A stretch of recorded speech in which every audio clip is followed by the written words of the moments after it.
bonjour à tous et bonjour à toutes. Donc on va d'abord se présenter. Donc moi je suis Pierre Aguilot, je suis le directeur de la qualité et de l'innovation au Courrier. C'est une maison qui est juste boulevard Brune, ou que Marc connaît bien.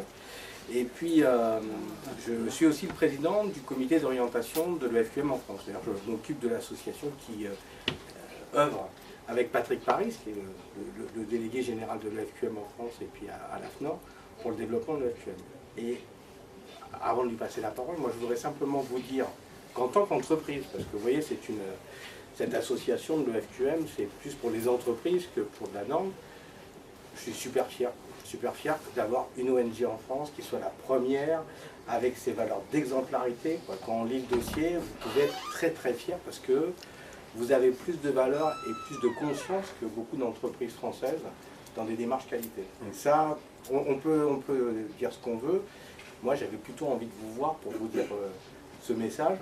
Alors, c'est bien sûr une première marche, mais ce que vous avez mis dans cette première marche est tellement élevé que la deuxième, vous allez voir, ça sera sûrement beaucoup plus facile parce que je trouve qu'il y a des valeurs que vous avez mis dans votre dossier, il y a des résultats, il y a une espèce de professionnalisme qu'on n'a pas, en tout cas, bon, peut-être pas dans les grands groupes, ils ont d'autres dimensions, mais dans une très bonne PME, PMI française. Là. Donc ça, c'est toute la fierté. Moi, en tant que président, on est fiers, on va être aussi fiers de mettre dans les plaquettes de l'EFQM en France qu'on a une ONG en France qui s'est engagée, et pas n'importe quelle ONG, qui transporte des valeurs fortes aussi par rapport à vos missions. Et voilà, de manière très simple, nous on est des gens très très simples, donc moi je voulais simplement vous transmettre ce message-là, et puis après je laisse la parole.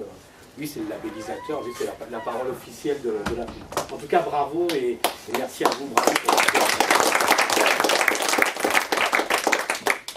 Je vais juste rajouter deux petits points, trois petits points. Donc je suis aussi très, très fier de vous remettre ce diplôme parce que d'abord c'est le premier dans une ONG et on a besoin d'exemplarité. Et là vous tracez la route pour pas mal d'ONG, d'associations.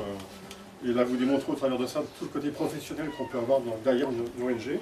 Ça c'est le premier point. Le deuxième aussi, c'est parce que je suis très, très attaché et assez impliqué dans les associations. Et je trouve que votre démarche, en fait, c'est une démarche que j'aurais voulu voir dans une association qui était la mienne. Mais j'ai pas pu avoir, j'ai pas été assez motivant pour emmener ma petite association dans ces démarches-là. Donc je suis très fier que vous ayez pu le faire. Et juste pour vous montrer, pour que vous mettiez un curseur sur ce que ça représente, ce type de diplôme, on a dû en délivrer cette année, au niveau européen, on a dû en délivrer à peu près 300, au niveau européen. Ce qui vous montre que c'est pas une reconnaissance traditionnelle, ça montre quand même un engagement, une approche, vous l'avez vécu dans la mise en œuvre, mais c'est quand même une ambition qui est partagée par un collectif, partout, c'est ce que ça représente. Donc c'est pas une reconnaissance parmi tant d'autres, c'est parmi 300 au niveau européen.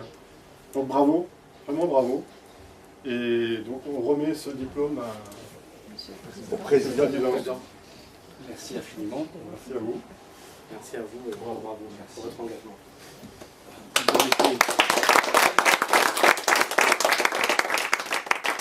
Vous permettez d'ajouter quelques mots? Au contraire. D'abord, c'était quoi votre association? C'est une petite association qui fait... Il n'y a pas de petite association. Scolarisation Comme on dit, il n'y a distance. pas de petit chirurgien qui a que de la petite chirurgie. Ça fait la scolarisation à distance. Moi, je voulais vous dire que ce diplôme, il a une histoire, il a un parcours. Et comme souvent à la chaîne, ce sont des parcours un peu hectiques, un peu bizarres, mais finalement, la finalité a souvent de la gueule. Et moi, je me souviens, la première fois que Marc Vautier m'a parlé de l'accréditation, je lui ai dit, putain, qu'est-ce qu'il peut me faire chier? Je lui ai dit, Marc, on s'emmerde suffisamment à l'hôpital avec tous ces trucs, ces process, on est accrédité quasiment toutes les 8 minutes sur la stérilisation, le truc, les pratiques, les machins et autres. Au début, je vous avoue que je l'ai senti très très mal. Et je me suis dit en plus, essayer de motiver l'ensemble, je ne dirais pas des gens qui sont ici, mais je dirais le tissu bénévole est quelque chose qui est très fluctuant, il est très volatile, et que tous ensemble nous ayons avancé dans cette démarche, et en effet c'est la première marche, à quelque chose d'un peu extraordinaire. Et la première réunion qui a eu lieu ici, où il y avait un comité de direction un peu élargi, a été une réunion, et je m'en excuse, je me souviendrai, je déforme à chaque fois son nom, le pauvre monsieur Lassad Garbi. mais c'est-à-dire qu'il s'est pris une succession de chirurgiens sortant un peu du bloc, un peu agacés et autres, en disant attends, mais qu'est-ce que. Enfin, on va y aller parce qu'on a vraiment autre chose à faire.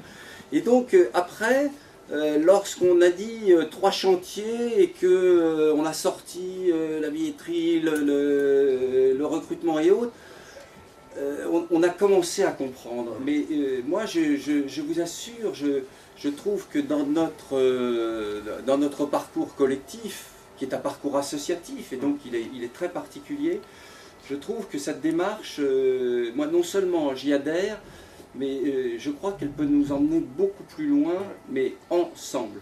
Et je crois que c'est un des challenges que jusque-là, on a réussi, et on attend la marche suivante. Et vraiment, je remercie, c'est vrai, je remercie un tout petit peu Marc, parce qu'au début, il a été insupportable. Bon. Mais je remercie l'ensemble des gens, Anouchka qui a beaucoup donné, et les autres, d'avoir participé à toutes ces réunions, d'avoir accepté le jeu, et merci à vous de nous avoir emmenés sur ce chemin, et il y a encore des choses à faire, mais merci. Confirmons que l'accueil a été frais. Il avait fait ça la même chose à la Poste. Hein. Ah bon? Oui, c'est pour ça. Oui, il avait fait la même chose à la Poste. J'ai repris après, moi, mais... Et j'ai été haï. Oui. Oui. Parce qu'en plus, c'était un département qui faisait ça dans son coin tout seul, en autonome, donc c'est pour ça. Et maintenant, toute la Poste... Ah non, faut que tu l'accroches. Tiens, il y a un crochet. Il y a un crochet. On a déjà mis le crochet en avance. Bah, tu vois, on avait déjà posé le crochet, ça pour te dire. Oui, mais Marc, oui. Si. Voilà. Alors, vous savez que nous, c'est pas le... Oui, mais enfin, Bah oui, bon, bah, attends, on se débrouillera. On se débrouillera. Vous savez que nous sommes également accrédités à Kaboul, en ISO 9001, et en... Pas encore GCIA. Et on est dans le parcours GCIA. Mais c'est pas du tout contradictoire. Non, pas du tout. On a essayé d'expliquer à la Poste, et pour finir, ça a fini par être compris. Le discours, c'était qu'est-ce que vous nous emmerdez avec EFQM alors qu'on est en train de certifier nos établissements en ISO. Alors, je disais oui, mais... Alors j'avais une formule un peu déplaisante qui était de dire, je suis désolé de vous dire un truc, c'est qu'en ISO, je peux certifier un truc qui sert à rien. Hein, il suffit que j'écrive ce que je dis et que je fasse ce que j'ai écrit, j'ai un process nickel, même si le truc n'a aucun sens, c'est pas grave. EFQM, pas possible. EFQM, il faut qu'il y ait un sens. Voilà. Bon. Donc c'est très bien, on peut avoir nos établissements certifiés ISO et l'organisation certifiée EFQM, c'est même parfait. Merci à tous. Merci infiniment.